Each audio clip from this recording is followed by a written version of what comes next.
शिला प्रभुपाद की जय, गुरु भरंग की जय। तो कल के सत्र में हमने सुना था गोप कुमार जब तपोलोक पहुंचते हैं तो वहां पर तपस्या में लीन ऋषि मुनियों को देखते हैं, चार कुमारों को भी देखते हैं, लेकिन उनकी बातें, उन बातों का मर्म उनको समझ में नहीं आता और फिर उनका मन जगन्नाथ जी का दर्शन करने की इच्छा में डूबा रहता है। तो पिपलायन मुनि उनसे कहते हैं, महान लोक को छोड़कर अन्यत्र क्यों जाना चाहते हो? अपनी आंखों से भगवान को देखने का विचार क्यों कर रहे हो? भगवान को तो मन में ध्यान के रूप में देखा जाता है। तो पिपलायन ऋषि और गोप कुमार के बीच में ज्ञान विषयक वार्ता होती है। वो समझाने का प्रयास करते हैं गोप कुमार को कि सारी इंद्रियों का कार्य मन पे निर्भर रहता है, तो मन अगर कार्य नहीं करेगा तो अनुभव भी संभव नहीं हो पाता है।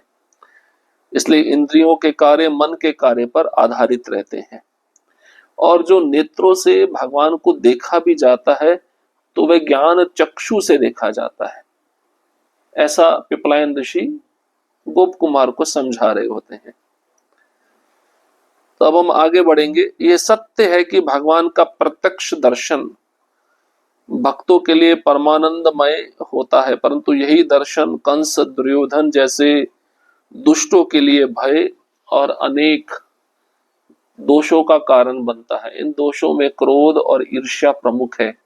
यहाँ तक कि जब मधु, कैटभ और ऐसे असंख्य पापी राक्षसों ने भगवान नारायण के उस अनुपम तेजस्वी आनंदमय स्वरूप का प्रत्यक्ष दर्शन किया, जो अपनी दिव्य विशेषताओं से सभी इंद्रियों को मोहित कर देता है, तब भी उन्होंने अपनी उस दुष्ट प्रवृत्ति को नहीं छोड़ा जो समस्त लोगों को पीड़ित करती थी। भक्ति के महात्म्य को प्रकट करने के लिए वह आनंद मूर्ति भगवान अपने भक्तों को तो परमानंद से सराबोर कर देते हैं, किंतु दूसरों से यह आनंद को छिपा लेते हैं।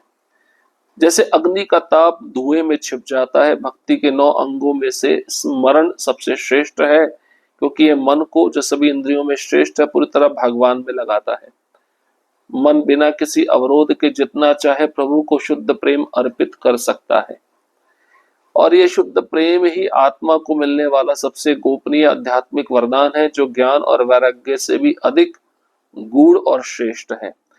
पिपलायन मुनि ने मुझे भक्ति के परम रहस्य का मर्म सुनाते हुए कहा, शुद्ध प्रेम जो अन्य सभी आध्यात्मिक साधनों का चरम लक्ष्य है, जो सभी पुरुषार्थों में परम श्रेष्ठ से भी श्रेष्ठ है, जो एकमात्र ऐसी शक्ति है जिससे परमेश्वर को भी अपने अधीन किया जा सकता है, जो केवल भगवान की अहेतुक की कृपा से ही प्राप्त होते हैं, जो भक्तों के एकमात्र अमूल्य धन है, जो अद्भुत दिव्य आनंद की मधुरता में लबालब भरे हैं, जो वर्णनातीत महिमामय है, और जो हृदय को भावावेश की अनुपम लीलाओं में डुबो देता है, वह प्रेम मन की क्रियाओं से ही प्रकट होता है।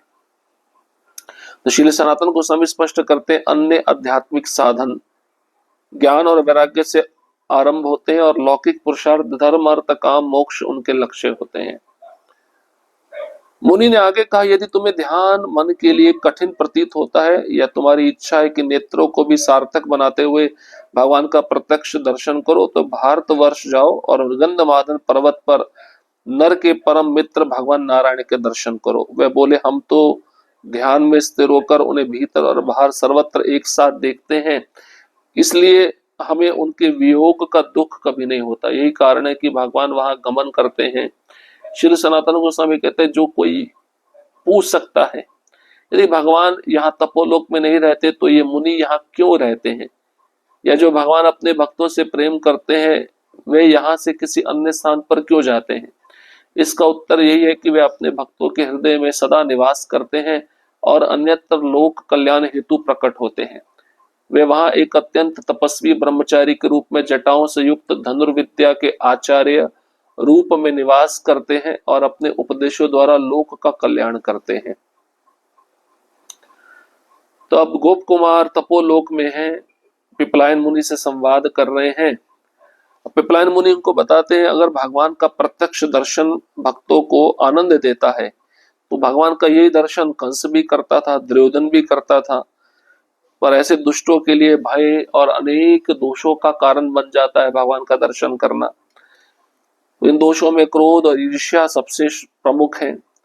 और मधु कैटभ नामक दो असुर, ऐसे असंख्य पापी राक्षस भगवान नारायण के उस अनुपम तेज आनंदमय स्वरूप का प्रत्यक्ष दर्शन करते हैं, जो अपनी दिव्य विशेषताओं से सभी इंद्रियों को मोहित कर देता है।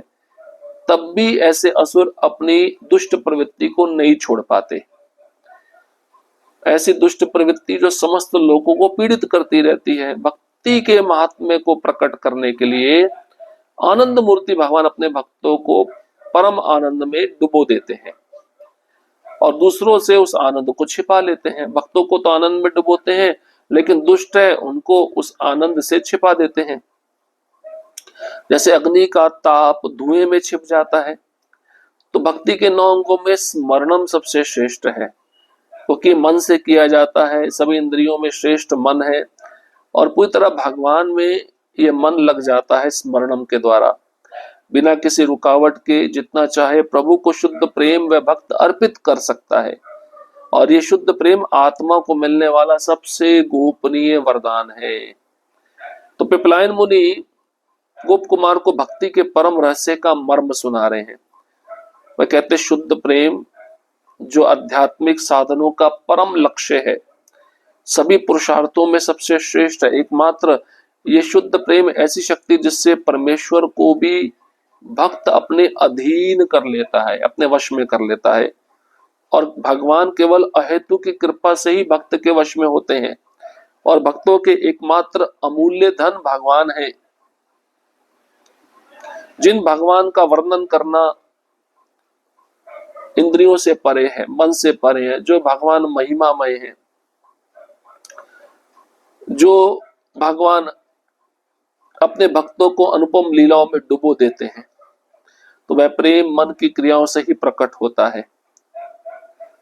अब मुनि ने आगे कहा, यदि तुम्हें ध्यान करना ही है और ध्यान अगर तुम्हें लगता है मन के लिए बड़ा कठिन हो रहा है, तो तुम्हारी इच्छा है कि तुम आंखों से भी भगवान का दर्शन करके अपने को सार्थक सफल बना सकते हो, तो भारतवर्ष में जाओ। वहां पे गंधमादन पर्वत पर नर रहते हैं, नर के परम मित्र भगवान नारायण रहते हैं, उनके दर्शन करो।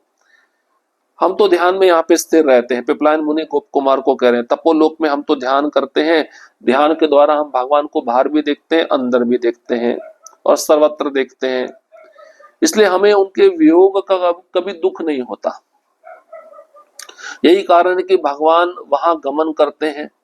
अब कोई पूछ सकता है, यदि भगवान यहाँ तपोलोक में नहीं रहते तो मुनि यहाँ क्यों रह रहे हैं?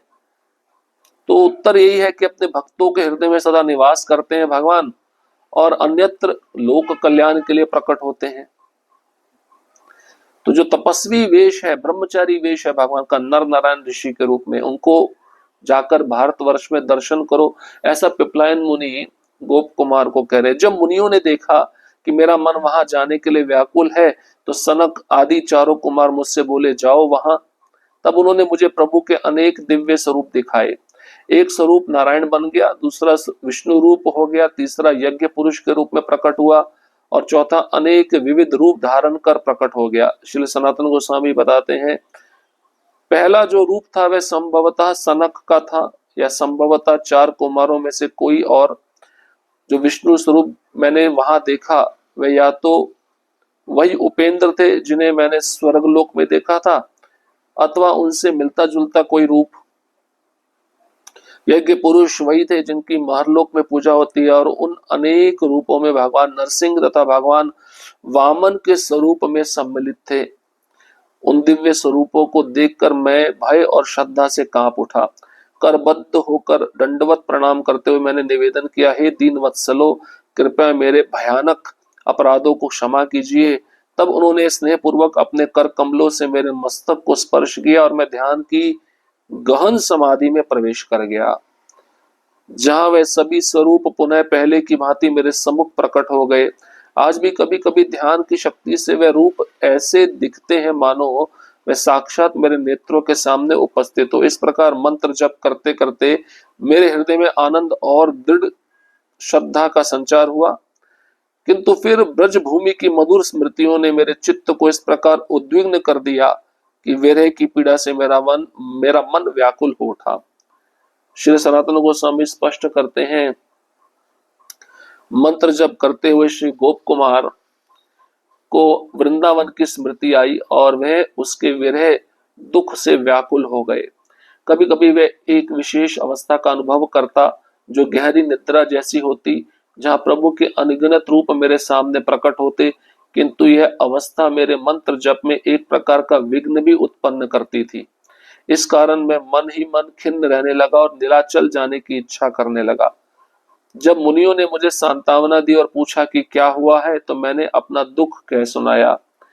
मेरे इस विरह व्याकुल विलाप को सुनकर उन्होंने मेरी प्रशंसा की, पर मैं उनके भाव को समझ न सका और भी उदास हो गया। तथापि अपने नियमित मंत्र जप के प्रभाव से मैंने फिर देखा मानो मेरे नेत्रों के सामने ही ब्रह्मांड नायक भगवान अपने अनंत स्वरूपों में भीतर और बाहर सर्वत्र प्रकट हो रहे हैं। कभी कभी जब मैंने सनक आदि मुनियों को इतनी गहन समाधि में लीन देखा कि उनके शरीर पर भगवान के स्वरूप प्रकट हो उठे, तो मेरा हृदय हर्ष से भर गया। और जब ऐसे अद्भुत दर्शन नहीं होते तब भी भगवान के दर्शन की तृष्णा से व्याकुल होकर मैं खिन्न नहीं होता था। इस प्रकार मैं वहां कई दिनों तक आनंद पूर्वक निवास करता रहा। एक बार जब ब्रह्मा जी अपने भक्तों से मिलने के लिए हंस वाहन पर सवार होकर वह पुष्कर द्वीप जा रहे थे, वहां पधारे। सनकादि मुनि विनम्रता से उन्हें प्रणाम कर अत्यंत श्रद्धा से उस वृद्ध एवं परम ऐश्वर्यवान देवता की पूजा करने लगे। श्री सनातन गोस्वामी बताते हैं, ब्रह्मा जी के ऐश्वर्यों में विशाल अनुचर परिवार भी सम्मिलित था। यद्यपि उनके मुख पर श्वेत दाढ़ी थी, फिर भी वे जरा से जीते हुए नहीं थे, क्योंकि भगवान के अंशावतार होने से उनका स्वरूप नित्य ज्ञानमय और आनंदमय है। उन्होंने उन्हें आशीर्वाद दिया, प्रेम पूर्वक उनके सिरों को सूंघा और कुछ उपदेश देकर शीघ्र ही पुष्कर द्वीप के लिए प्रस्थान किया। जब मैंने मुनियों से उनके विषय में पूछा तो वे हंसते हुए बोले, अरे गोप बालक, यहाँ आकर भी तुम अब तक इन्हें नहीं पहचानते? ये हमारे पिता ब्रह्मा है, प्रजापतियों के नेता, ब्रह्मांड के रचयिता, स्वयंभू परम श्रेष्ठ और संपूर्ण जगत के रक्षक एवं शिक्षक, जो वेदों का उपदेश देकर जगत को धर्म के सिद्धांत सिखाते हैं। इनका धाम सत्यलोक है, जो उन पवित्र आत्माओं को ही प्राप्त होता है जो 100 जन्मों तक धर्म का पालन करते हैं। ये धाम सभी लोगों के ऊपर दिव्य वैभव से प्रकट है। उनके लोक में वैकुंठ धाम है, जहाँ सहस्त्र शीर्ष पुरुष ब्रह्मांडनाथ नित्य विराजते हैं। श्रुति शास्त्रों में कहा गया है कि ब्रह्मा प्रभु के पुत्र के समान है, उनमें और भगवान में कोई भेद नहीं है।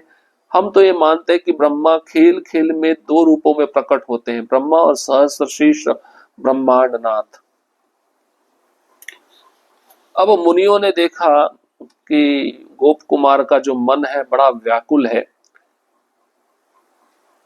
तो सनक आदि चारों कुमार गोप कुमार से कहते हैं, जाओ बद्रीनाथ जाओ, नर नारायण का दर्शन करके आ जाओ। तब भगवान ने अपने अनेक दिव्य स्वरूप गोप कुमार को तपोलोक में ही दिखाए।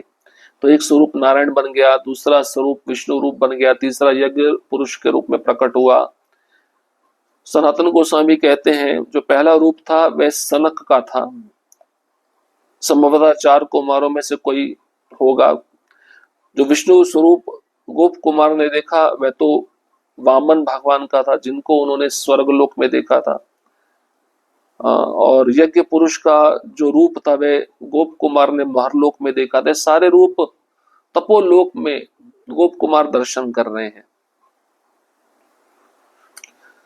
तो इन स्वरूपों को देखकर गोप कुमार भय और श्रद्धा से कांप उठे।